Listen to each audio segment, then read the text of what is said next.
to stopping the slave trade. I would hate for you to just give up. Yes, but my evangelical views grow stronger each day. Sometimes I wonder if my heart is in the right place. I understand this has been an ongoing struggle inside you for many years. But think of all the lives who are fighting for representation they can receive. But what about my commitment to God? After you read my book, it became clear to you that slavery is evil. Do you not think God is satisfied by what you are fighting for? Becoming a minister has always been a thought to consider. But you are right, it was only a thought. I was put into this world as a fighting member of Parliament to end the slave trade in New England, and that is where I will remain. I believe it is the best decision you can make right now during these circumstances. Good night. You then, madam, I am William Wilberforce. This is Elida Pagadala. Hundreds of slaves right now are being shipped across seas into unwilling circumstances. I am petitioning a stop to this, and your support is needed. By your signature... I know who you are. I'm not interested. Madam, if I may say, this is not a cause to be put in the back of your mind. We must act now. And what right do you have talking to me? I have every right, as Mr. Wilberforce here. I gained my freedom, but others are not as lucky as I. The slave trade is immoral. That's enough. I have no time to waste right now. How can you walk away from us when we are representing thousands of slaves that are being mistreated by your kind? Mistreated? They are merely savages. What makes them different? Yes, we have differences in skin color and culture, but we are humans too.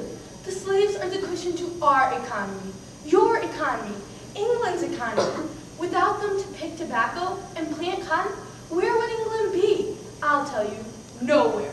Our economy would have perished years ago, and trade would be halted. England would not be able to sustain itself without the supplies it receives from trade. Is this what you wish upon England? Economic disparity? You two are threats to our society. How can we be threats when all we want is equality? Have you ever been on a slave trade ship? I have. This book here tells me my experiences on the slave ship. My first impressions were horrible. When I looked around the ship and saw a large furnace of copper boiling and a multitude of black people of every description, chained together, every one of their faces expressing sorrow, I no longer doubted of my fate, and quite overpowered with horror and anguish, fell motionless onto the deck and fainted. The air became unfit for respiration from a variety of loathsome smells, which brought among a sickness to the black slaves, of which many died.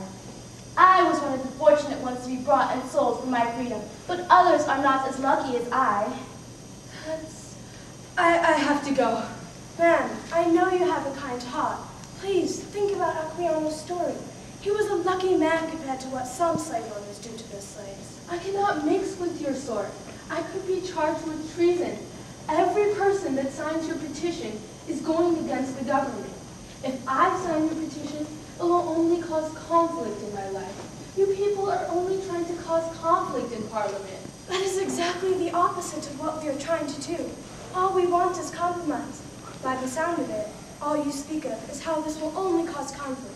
But you are wrong. Every conflict has its compromise. And with your support, and with the support of others, we can be that compromise.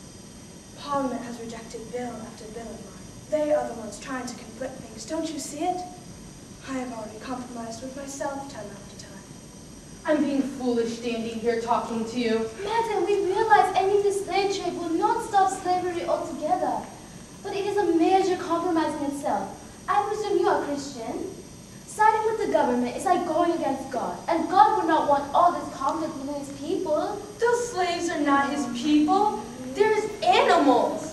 Don't dare call my people animals. Our skin is different. Could you give me a more outrageous reason to discriminate against someone?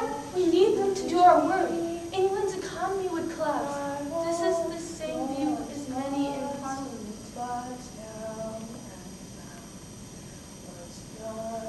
But now I see. What's the meaning of that song? The song was written by John Newton. He was a one-time captain of a slave ship. So the song is referring to his blindness towards slavery? But eventually he was able to see. Newton devotes his life to this cause as well. If one man could write such a powerful song solely by catching a glimpse of what we are doing to slaves, then the issue must be greater than I thought. Many have tried to cover up the cruelties of slavery. But such a truth could never be hidden. Parliament will compromise once I show them all the people who wish to abolish the slave trade. I'm beginning to see through my ignorance, and hope too for a compromise. We have a difficult task ahead in convincing Parliament. Parliament could reject 1 million more bills of mine. What does that say of it? I believe eventually all of England will side with me. But no matter what happens, I will devote my life to this cause. The petition, where shall I sign?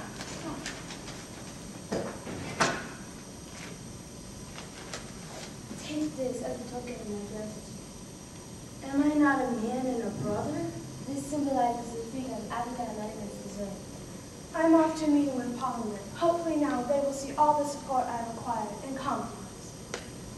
Good day. Your support is appreciated.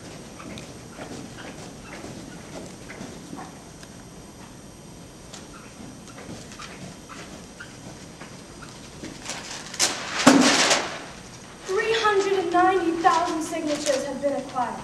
You have failed to see the issue in the past because you felt the people of England would object.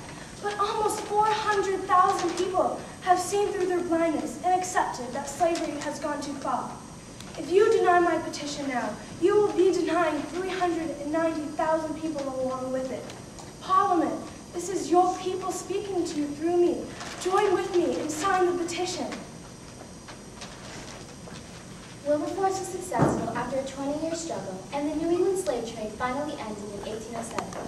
We are here today in honor of the 200th anniversary of the abolition of the slave trade in Great Britain.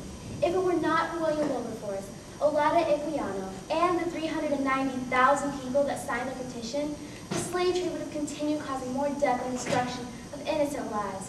Wilberforce sought to end the lasting conflict. His determination and ability to persuade through nonviolence was the key to Parliament's compromise with him. Wilberforce had an effect on others throughout history. Harriet Beecher Stowe praised Wilberforce and was inspired by him while writing Uncle Tom's Cabin. He also inspired Thomas Jefferson during his fight to abolish slavery in America. Lincoln was moved by what Wilberforce accomplished and mentioned in one of his speeches, "Schoolboys know that Wilberforce helped the abolitionist cause forward, but who can now name a single man who labored to retard it?" Wilberforce can be compared to the civil disobedience and nonviolence used by Gandhi and Dr. Martin Luther King, Jr.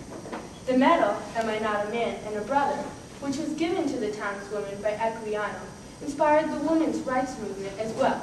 It also alluded to the medal that reads, "Am I not a woman and a sister?"